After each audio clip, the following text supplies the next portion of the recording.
Brought to you by Genda bunnambiro wagulira Fortune Butto asabikiddwa mu ngeri ey'omulembe mu kasachati ka mililita 5. Omufumbi ow'enjawulo agula Fortune Butto yekka. in association with Treats Paramount Cheese. And for vegetables, I'll have a pizza. simply the best cheese in any way you want to. So cooking can be just one of the most fun things for you to do. Only if you know what you're doing, but in case you don't, it's still okay. You can just playfully make your way and make the mess that you require until eventually you have a finished product. Well, it better be something very tasty and safe for people to eat. The show is Can Men Cook? My name is Olivia Ziwa. You're very welcome. And this show is all thanks to Fortune Oil. In a little bit, we shall be meeting my guest chef today, who sounds rather very confident about his cooking today. We'll meet him in a bit.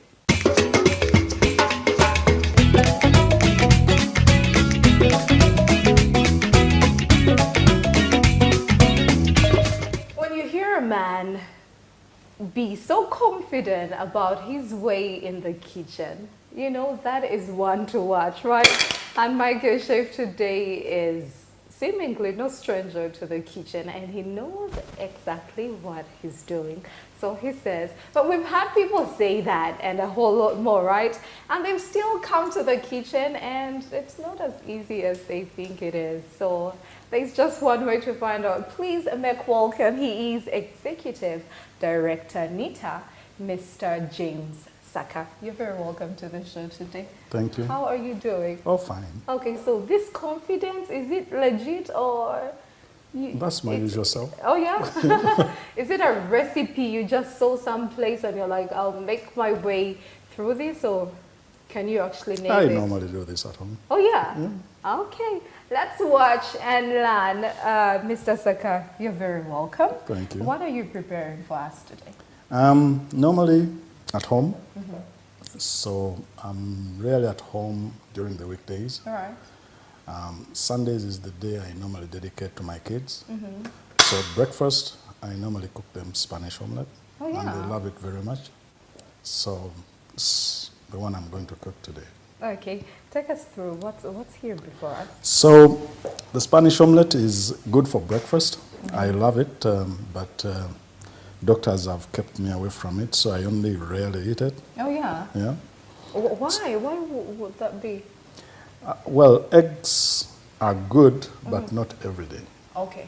especially fried eggs. But it's as tasty as you can practically have it every day. If it And when I cook it at home, the kids just eat all of it. Oh yeah. Yeah. So we have eggs. We have green pepper, Right. tomatoes, Right. onions, mushrooms. I rarely use mushrooms because some of the kids don't love them. Oh yeah. Especially the girls don't love them. And my wife doesn't love them. So, and then of course the spices, and So that's all we require That's to all we make require. a mean Spanish omelette. Yeah. Yeah. Okay, good. How do we start? so I learned this. I worked long in Shell, and I used to have lots of travels. And when you travel a lot, you spend time in hotels, and, Right. and especially in South Africa, where I spent a bit of time when I was in Shell, is where I met one of the cooks who showed me how to cook a Spanish omelette. That's where I learned it from. How long ago was that? I worked for Shell 15 years, from 1995. So I joined NITA after Shell in 2009, 2010. Wow, it's been a while. So I've been with NITA for 6 years now. And it's a lovely place. We do lots of things for the country. Interesting. And we would love to hear all about that and a whole lot more. Yeah. How do you want us to get started with this? So the first thing normally do, I will first cut the pieces, Right. the onions, and so normally the onions, you want to use the, I normally cut the onions last because they smell on the knife. So I'd like to first cut the green pepper. And you cut these into very small pieces.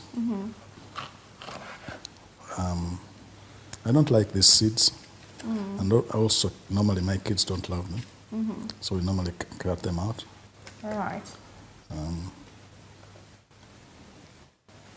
You mentioned usually you don't, or your family doesn't like their omelette with mushroom. What else would you have it with if it were not mushroom? Then you just leave the mushrooms out. I love them. I love them. But many, especially the girls, I have a family of girls and boys. The two are in university, have little kids.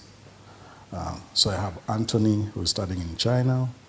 I have Julian studying in South Africa, BCom Law. Then Trevor is in Namagongo, S4. Then there is Vine, she's in P3. There is Catherine, now in P1. And then Ethan is the youngest. He's in middle class, 4 years. So normally we very rarely at home, all of us, because some are in university abroad. But when we are boarding school, okay. Yeah, and some in boarding school in Namagongo. So you see the green pepper, we cut them into very small pieces. But Sundays is my favorite day when I cook for them. So you cook every Sunday. Is it just breakfast, or do you jump in with lunch? I can cook a lot of things, but normally breakfast before we go to church. You're not going to church, we normally go for the 10 o'clock mass. And but then the kids, that's when they love to sleep. All right. So you get them out of bed, but they like to come out of bed and they know Dad is going to cook for us Spanish omelette. And that's the time I used to bond with them, have a conversation around the table. They tell you stories if they've not shared with you some of those stories during the week. So, and I love it. I love cooking. I can cook a lot of things. I can cook chicken, I can cook fish, I can cook meat, but I can't cook matoke. You can't cook. Why? Hard work? My mom didn't teach me how to. Can you peel it though? I can with a bit of patience peel, but I hate it. I hate cooking matoke, so I leave it to the girls. All right. Yeah. I just like, the fact that you're talking of how you're pretty much looking forward to waking up and making a meal or breakfast for your children. But and that can be something that would really glue the family together, and then it's special time for you and the children and probably their entire family. But other men might prefer to differ, from that, because they think, if I have a woman, my wife actually loves it when I wake up to cook. Of course. And she teases me over it. She says, you know what, she loves the omelette I do also. So, and it encourages me. Right. It encourages me. Actually, the kids also encourage me. I found it, as they were younger, they loved eating it, but now as they are older, it's sort of teamwork. So one cuts while I do the eggs, the other one. So them, they like to eat other things, of course, like you do toast bread with egg, they like eating sausages. So we end up doing lots of things, but my specialty is Spanish omelette. Right. So you and your wife, who makes the meanest Spanish omelette? Who does it better? Well, I still want to go home.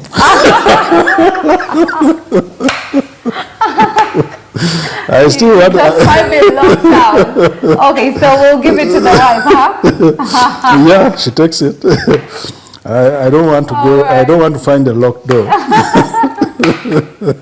See? Yeah. Yes. That's the spirit. That's the spirit. But that's really, really nice. interesting, but also some people believe, like we have all these people on social media trying to jump in with whether men can cook or who should cook. Yeah. That? A plate. A plate? So whether men can cook or who should cook, and then some people actually believe that traveled men that have been outside Uganda would be a little bit more daring or more open to actually cooking and taking off some time to make a meal, even in the presence of their wife or their girlfriend. And then that those that have not really traveled are just into that same mentality of the sifumbu mchala wali. So how so is that notion? Do you agree? For me, I learned cooking. I spent 7 years studying in Russia. That's where I actually learned cooking, because that time when I was studying for my bachelor's and master's for computer science, of course you had to cook. In Russia, the kind of food they cook, you don't like it. They would eat macaroni, but being foreigners, we loved eating meat, and of course they had maize flour, and for us we would cook posho out of it. Oh yeah. And fish, they had very lovely fish. So that's where I learned a bit of cooking, being comfortable over hot fire. And at home, of course, we cooked a bit. Growing up. Yeah, but we had girls, and so I didn't really. We had this boyish thing. Yeah. Girls go in the kitchen. Yeah, it's a girl's thing. Huh?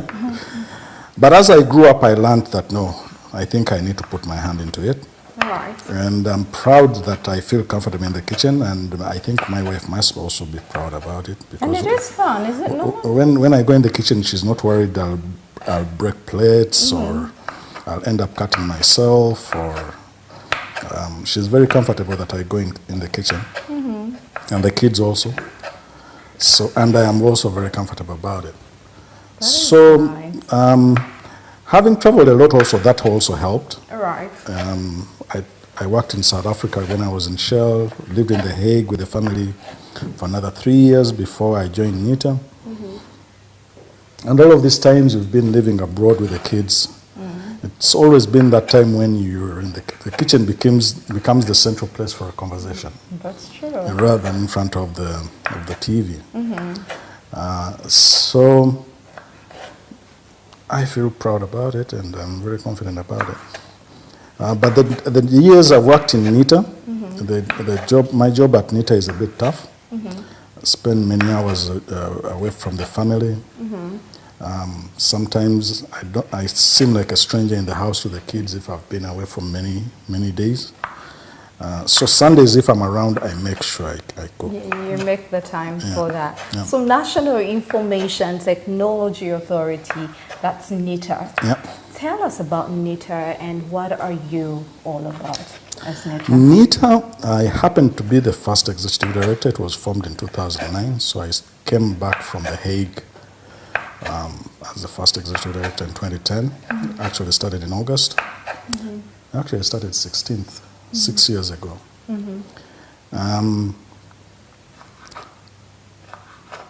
And it was a new authority.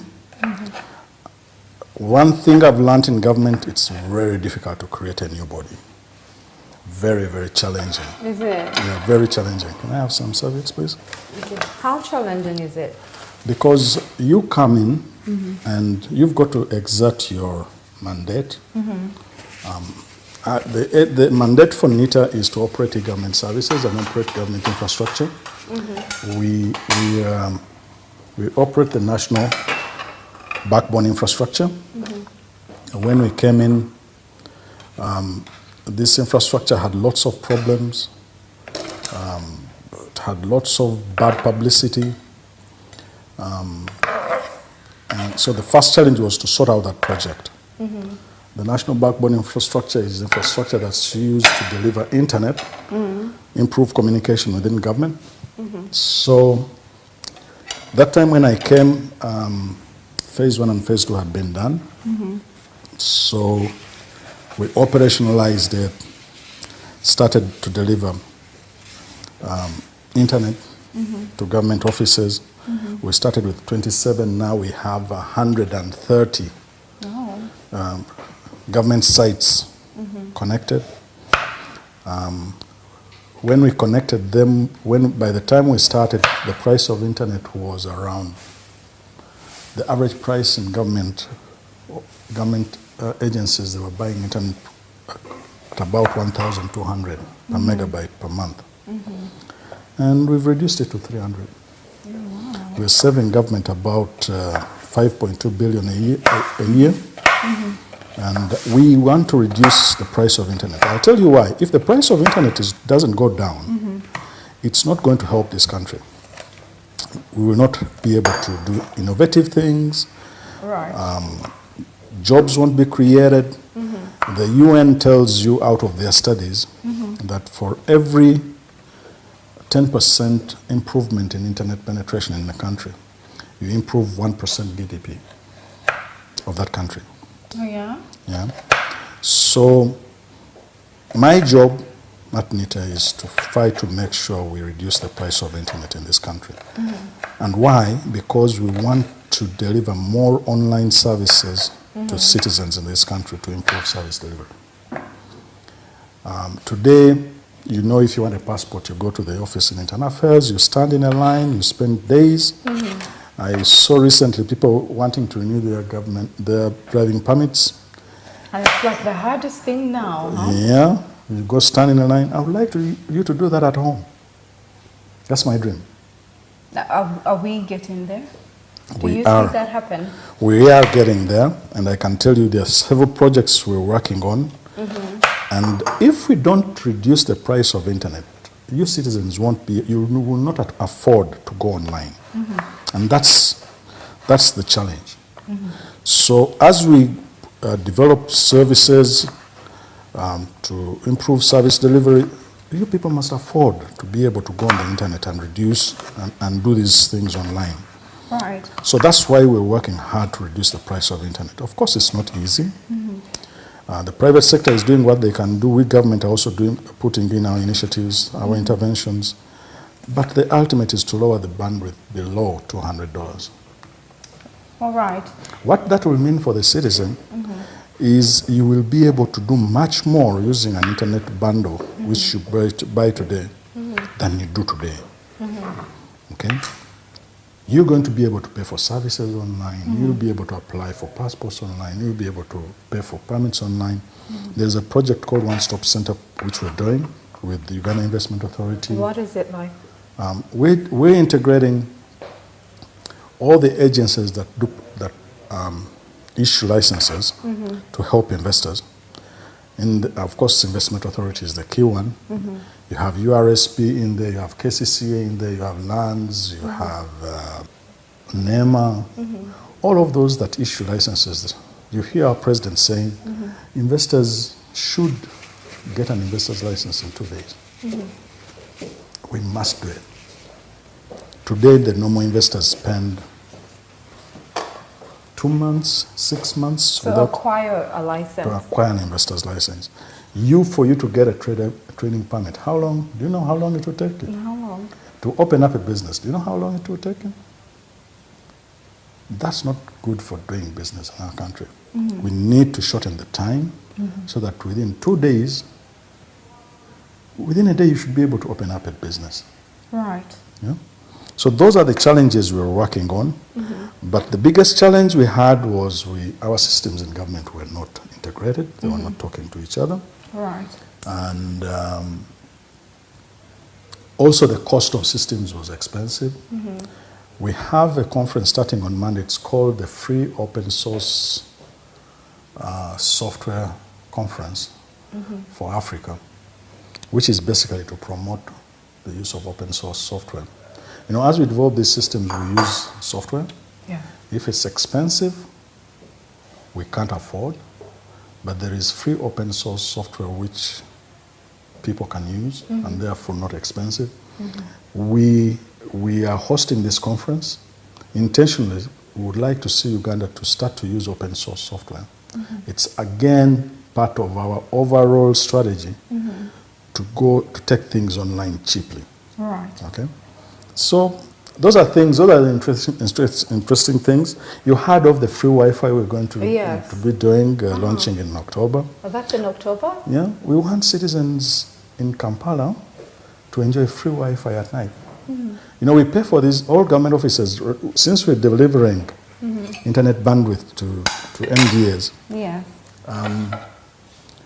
We buy this internet, and at night, actually, when we analyzed at night, nobody is in the offices.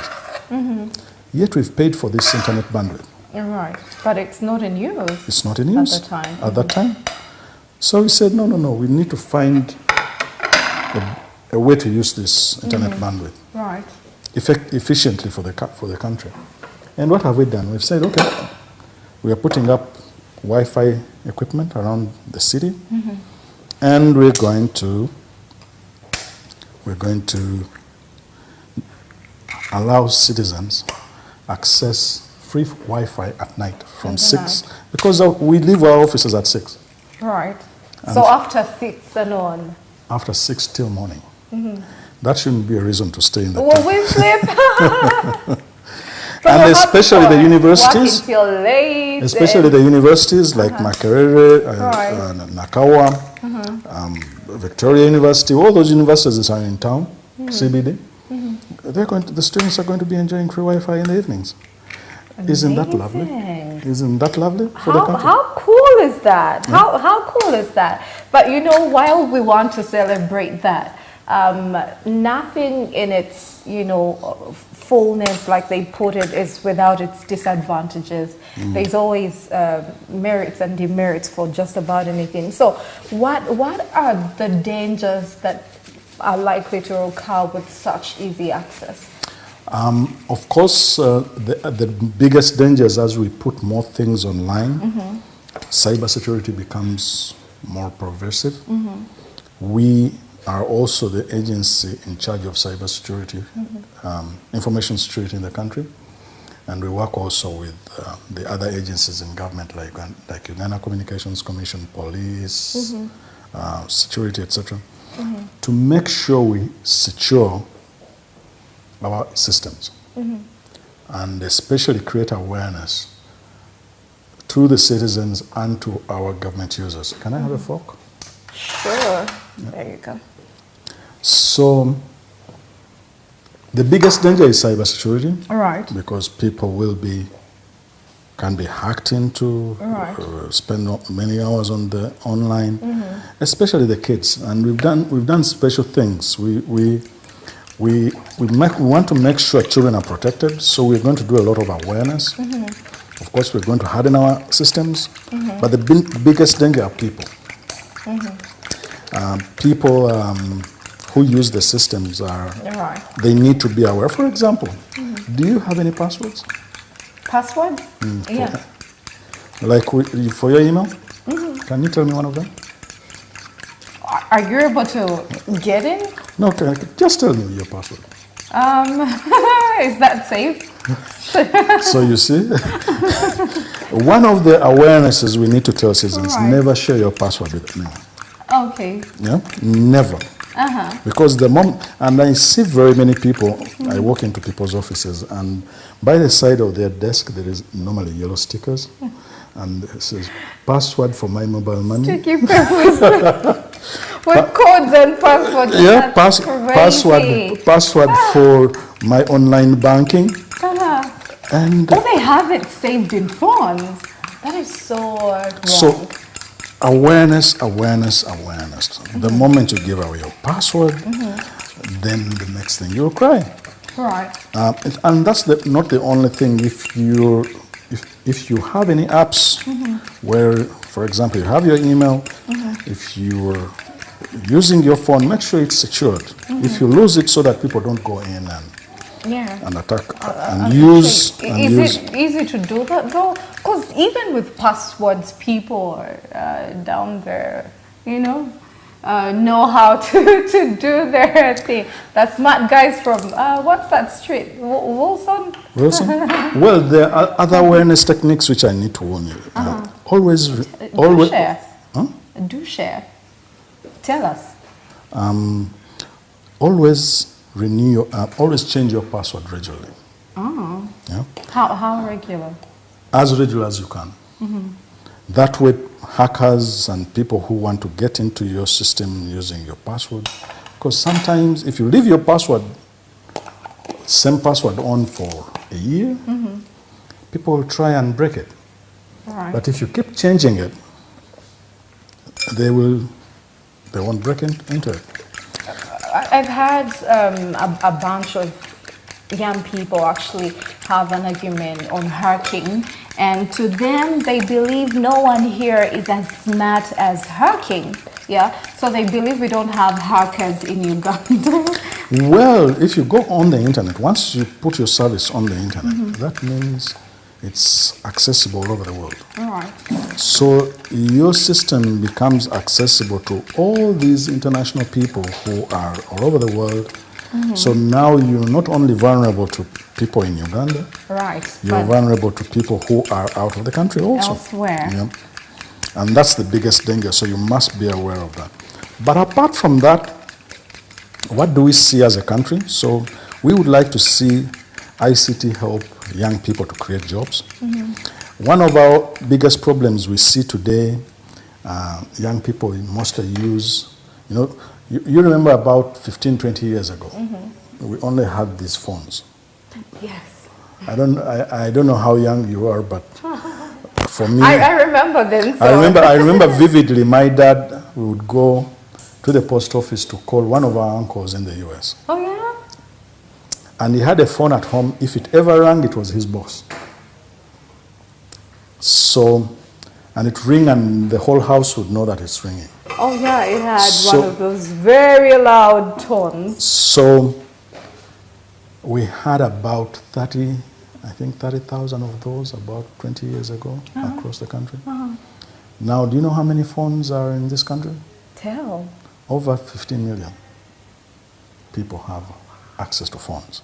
We're a country of 36 million, where 70% of our population is below 30. Yeah? Our youngest population today have access to ICT. That is an advantage, but the disadvantage is if you don't direct these people to use these tools to create jobs for themselves, they will misuse them. Right. That's why most of them go and use social media to abuse people and all of that, and that's not good. Right. I advise the youth, please use your ICT tools, especially the phones on social media, to create jobs, and you can. And that's where your focus should be. If you opened up a small business, advertise your business on social media. Online. Yeah, and go and get money. Right. Sell your products online, get money. I know of young people who are selling things they do, and they have put themselves online. Right. Online marketing. And they deliver these things to people using Facebook or Twitter or WhatsApp, and they're making money, and they don't have shops, so the addresses are not known. Of course, the Uganda Revenue Authority is annoyed; they can't find them, but they make money. Yeah, so that's another problem. Right. I hear you. In a little bit, I would love for you to give us a few tips on how we can actually use social media to benefit us, as opposed to just idle surfing and everything that comes with that. That's in a little bit. Let's just go for a short breather. Remember, good cooking is with Fortune Oil.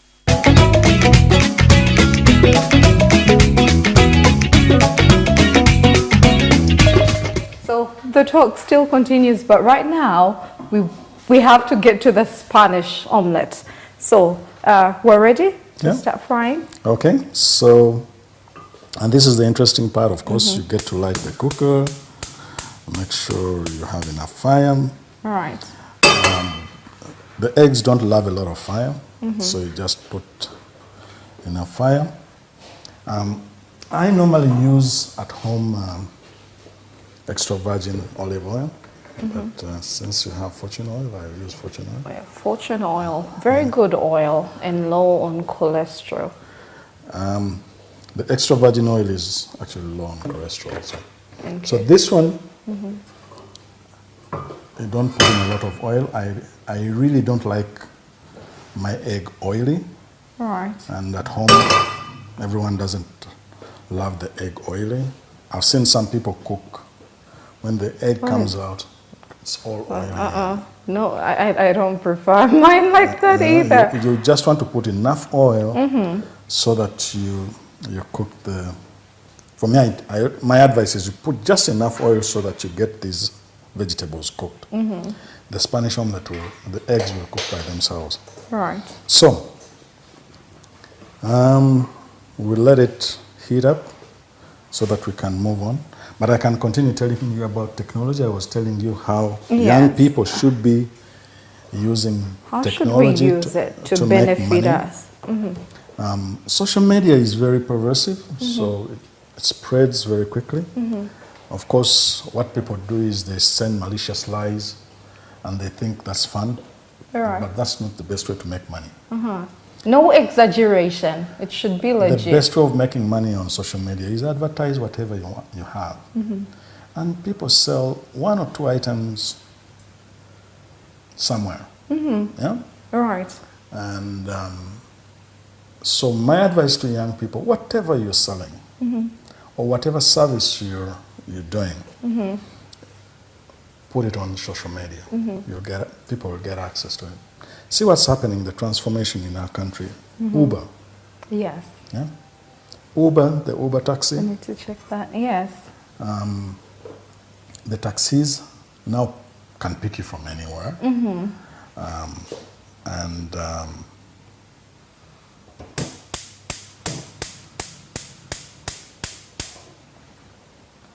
That's a transformation. Right. Most young people think that the only way you can make money is by developing applications. No. You can use what's readily available to you. You should use technology to sell what you have. I'll give you a story. One time I went to South Korea, and when I landed, an app came up on my phone after I bought the local number, and the first app that came up was find the nearest dustbin. The nearest dustbin? The nearest dustbin. Okay. And I was very anxious, and I said, okay, this country must be very clean. So I actually take interest and I use it to find the nearest dustbin. I went, I located it, I looked at it. Oh, so it has like a map? Yes, it will tell you walk 20 meters. It will actually show you on the map that where the nearest dustbin is. And, wow. So I went to the dustbin, opened it up, and I thought, so how do these people make money? And actually, as it turned out, it's not the app that makes the money. It's the dustbin makers who are making the money, because they make smart dustbins. Okay, so the app, from an outside point of view, really is free. So that's not what makes money. What makes money is the dustbin. The dustbin makers who put in smart devices in the dustbin. This dustbin To be tracked. That dustbin will tell the providers that it's full, so come and pick up. That is so cool. It talks to the company office. The company office says, no, which ones are full, which ones are not full, so send the trucks pick up. We need that app. No, you need that technology. Oh, yeah, we need that technology. So the app is not the problem. Right. It is the what? It is the selling of the dustbin that's most interesting. Right. So use the technology to make money, and that's what the young people should. I see young people just concentrating on doing an app, find hotels. No, that's not interesting. And we keep telling them, look for something that will help you make money, and therefore use the app to sell your product. Okay? And that's what young people need to do. So advertise more on social media. Social media goes very far. Right. And that's where this country needs to go. Right, and it all starts with the education, because at the same time, if if you don't know how to use something, if you're ignorant about something, then it would be available, but it would still not help. So that takes us through school. How do you as NITA prepare this generation for what's yet to come and technology advancement? What are some of the programs or projects you have laid? Right now we're working on two things. I told you about the national backbone. We are connecting all these offices. First of all, we've concentrated a lot on government to make sure that we create efficiency. We have lots of inefficiency in government. We use ICT to create efficiency so that systems are integrated. Every agency was doing their own system. URA created e-tax. You can pay your taxes, but when it gets to knowing you, they can't connect to the national ID. Whereas national ID knows you. URSB, when they're opening a business, they open up a business, they don't know you. So we're connecting these systems so that they talk to each other to improve service delivery. And once we get to that level, we're going to see tremendous improvement in service delivery in this country to our citizens, for the services government offers. The other thing, the programs we're working on is called business process outsourcing. What's that? Business process outsourcing is to be able to use ICT to earn money, to do jobs that are not here but are abroad.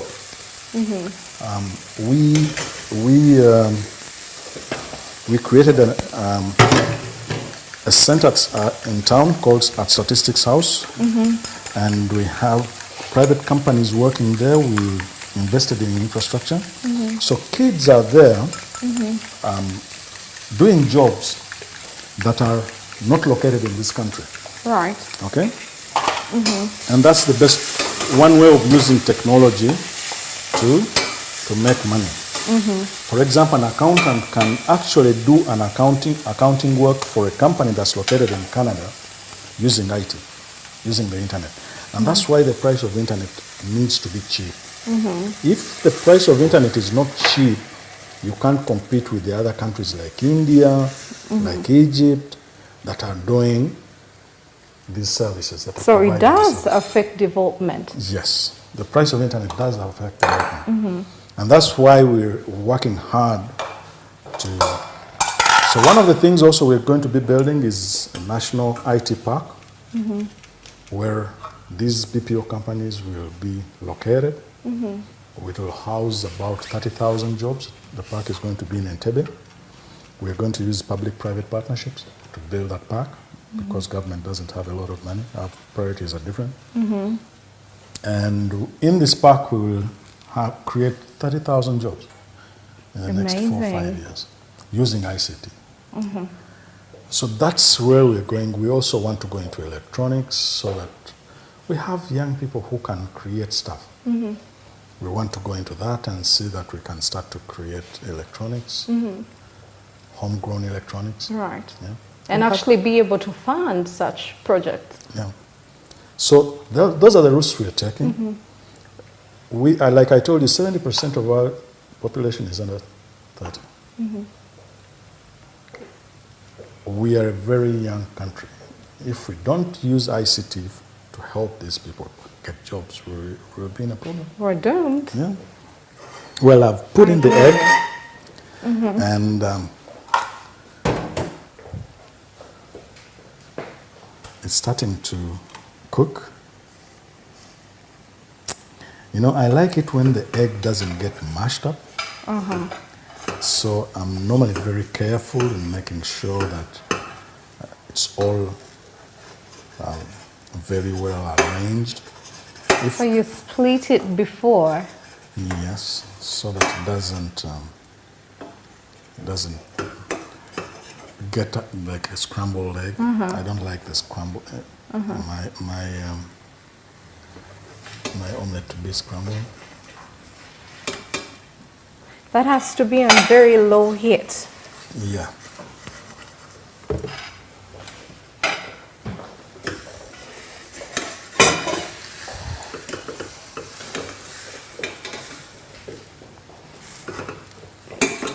you turn it.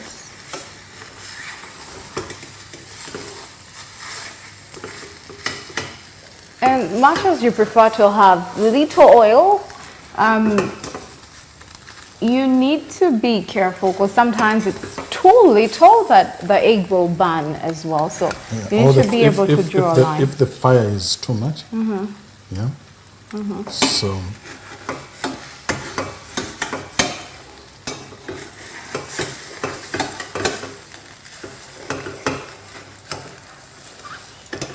where did you go to school? Take us through your education background. Did you study here? yeah, I studied here.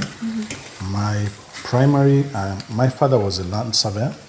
He worked in government, and he used to travel a lot in the country. So he was one of those who would be transferred from town to town. My primary was in Mbale, called Fairway Primary School. That's where I did my primary. And I went to Chitovu. And St. Henry's College, Chitovu in Masaka. The only reason I went to Chitovu, I could have gone to St. Mary's, was I had two elder brothers in St. Mary's. So my father said, no, all of you are not ending up in... Not all three, huh? Yeah, so you put your first choice in can I get a plate? Sure. In Chitovu, and I ended up in Chitovu. Of course, the war found me there. And the war? that is the Idi-Amin War, when I had done S4. And I couldn't go back for A-level, so I did my A-level at Caltech Academy in Makerere. And joined Makerere. That was the time we had the war with the NRA war starting. And I got a scholarship to go to Russia. Right. To do my bachelor's and master's in computer science. I started my life in Bank of Uganda as a system analyst. After Bank of Uganda, joined Panworld. After Panworld, went into Shell, where I spent most of my life. Shell. Shell. We have a family of Shell people who... Shell is like a family of... when you work for Shell, you get embedded in the values of Shell. So here's the omelette. You want to test? Oh, sure. And you'll tell me whether I've done a good job. Okay, though we still have that, what are we going to do with that? No, the mushrooms, I didn't put them in intentionally. I don't know, the instinct told me, mushrooms are tricky things. Right. If normal people don't like mushrooms, I don't know why. They fear they're either poisons, etc. So I normally ask, will you eat mushrooms? So in order for people who will eat this omelette, I didn't want to ask, so that's why I left them. Yeah. So you said mushrooms can possibly be poisonous? No, people sometimes fear they are poisonous mushrooms. But for me, I eat mushrooms. I love them. I love them. Let me get a fork and test this. You go by faith. Well, we shall be testing this Spanish omelette in a little bit, but how inviting does that look? It looks very colorful and super delish, yeah? So that's in a little bit. Stick around. It is Can Men Cook and Chef James.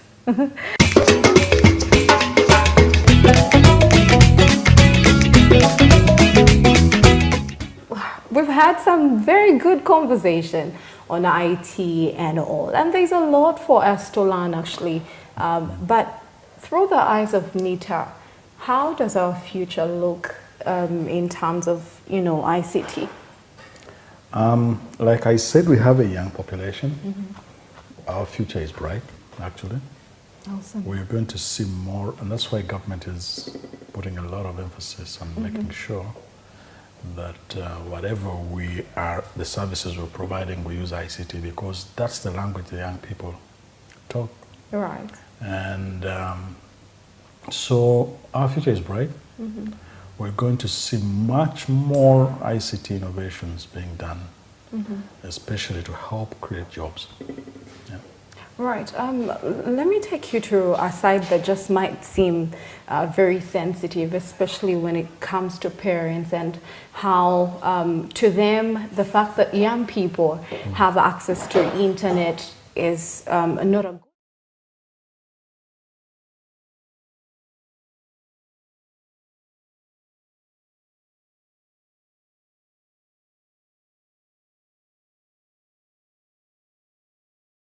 and it's really such a big issue, and we've known some countries to have a way of having probably gatekeepers or just eliminating such information.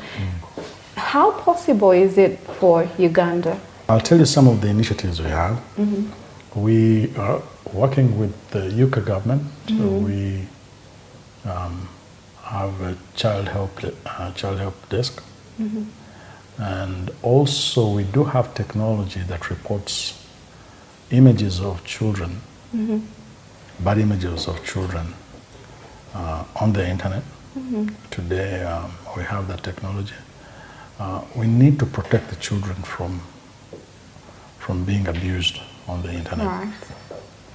So, however, I always advise parents, it's not a bad thing to let your child have access to the internet, but you need to make them aware that there is it's a world full of gangs of bad people.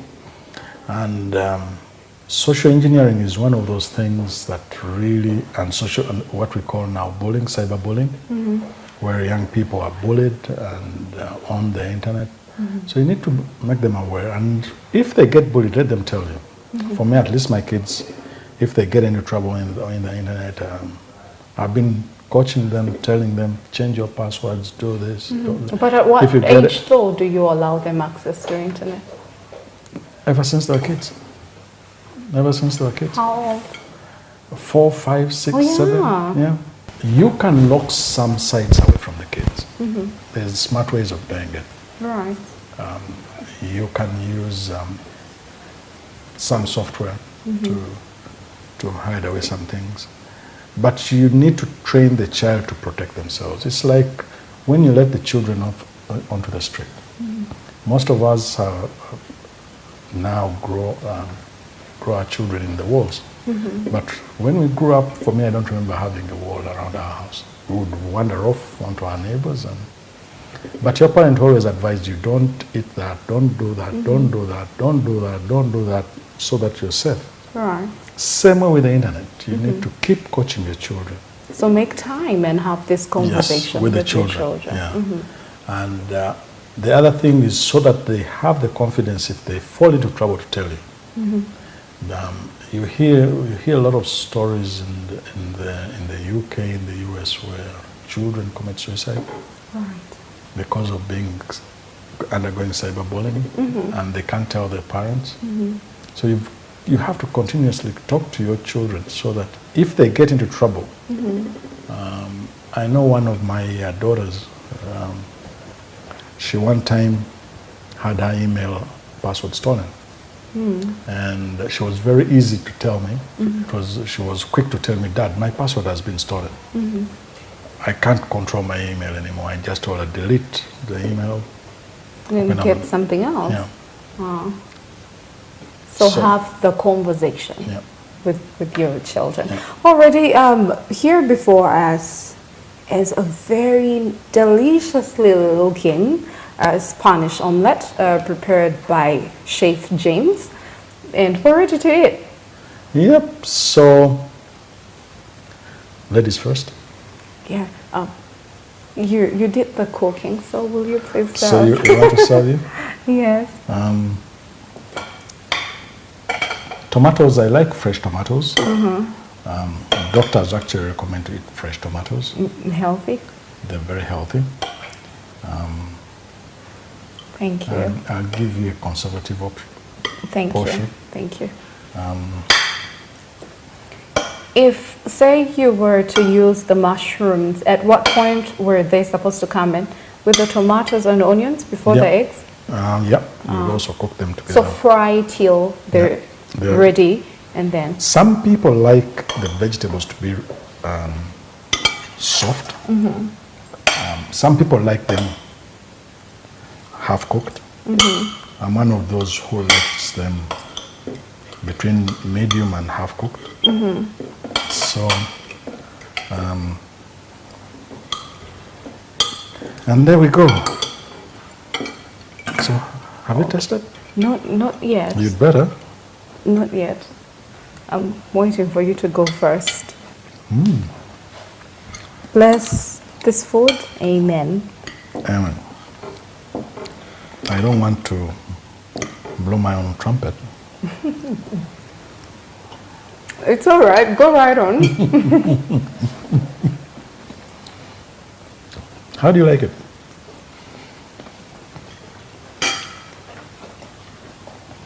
I actually do. Yeah? I like it. Normally at home, the plates are cleaned, so the kids eat everything. So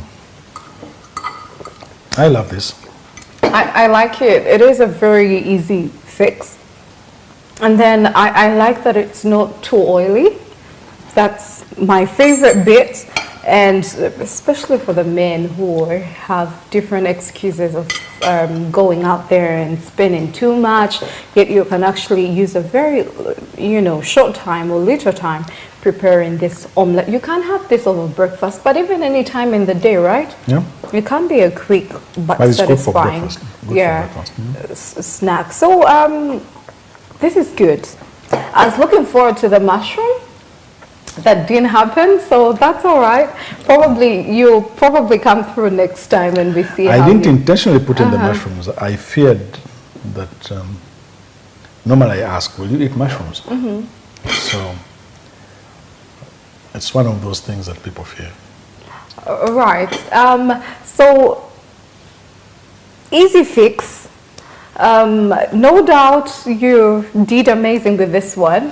So on a scale of 1 to 10, did you know there's some marks coming? On a scale of 1 to 10, we haven't had anyone daring to prepare this. Yeah, but it's also a quick one. Sometimes I want these men to go for the hardest things, and then that way we know they are so good at cooking because they look out for the very hard dishes to prepare. So because this is very simple, how are we going to rate that? How well do you think you've done? No doubt this is a very cool mean omelette, but on a scale of 1 to 10, how would you? I will, before I answer the scale, I'll tell you for me the tricks I used to do in exams. Right. When I get an exam paper, I first go through it and find the easiest parts and I answer them. All right. The hardest parts, because sometimes you won't get time. So let me answer all the easy things. So the omelette is an easy thing. And if I do it well, I get the marks. Yeah? Okay. So, did I do it well? Yes. Will you judge? Yeah, will you help me judge this one? It's all right. Go right through to our Can Men Cook page, Can Men Cook Show on Facebook and Twitter. That's at Can Men Cook Show as well. But still, my personal page, that's at Olivia Ziwa with a single Z. And tell me, how would you rate Mr. James Saaka's cooking today? Is it a 10 out of 10? Is it 9 out of 10, 8, 7, or maybe 5? Huh? So for this show, and it's the very first time we're doing this in history, we shall let our viewers be the judges of this on the other side. I wish they could test it. From the look of things. But if you ask me,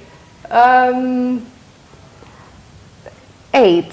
Yeah, 8. Which is good. Yeah. It's good. What? You want to That's excellent. Yeah, it is Above 7 is excellent. It is excellent. So go as well on Facebook and Twitter, Olivia Ziwa single Z, and at Can Men Cook Show on Twitter, Can Men Cook Show on Facebook, and let us know what you think of this. Otherwise, thank you so much for watching, and thank you so much for coming through. Yeah, and a quick reminder before I go, thank you so much for watching the show and for loving the show. And because you've been loyal, you've been such a loyal, amazing audience, we have a do for you. And we want you to come through for the Olivia meet and greet. That's at Carnival come the 28th. That's next Sunday, 28th August. The time is 1 p.m. all through to 6 p.m. It's just for 30,000 for your meals. We have awesome performances. It's a fun time, and we shall be doing a show there, and you never know, you just might get the opportunity to co-host the show with me. So get your meal coupon from NBS TV reception. Otherwise, thank you so much for watching, and thank you so much once again for sharing this lovely recipe. Thank you for inviting me. All right. And I think it's been a wonderful time. Awesome. Awesome. Take good care, and Hwan Sang brings fabulosity to your house.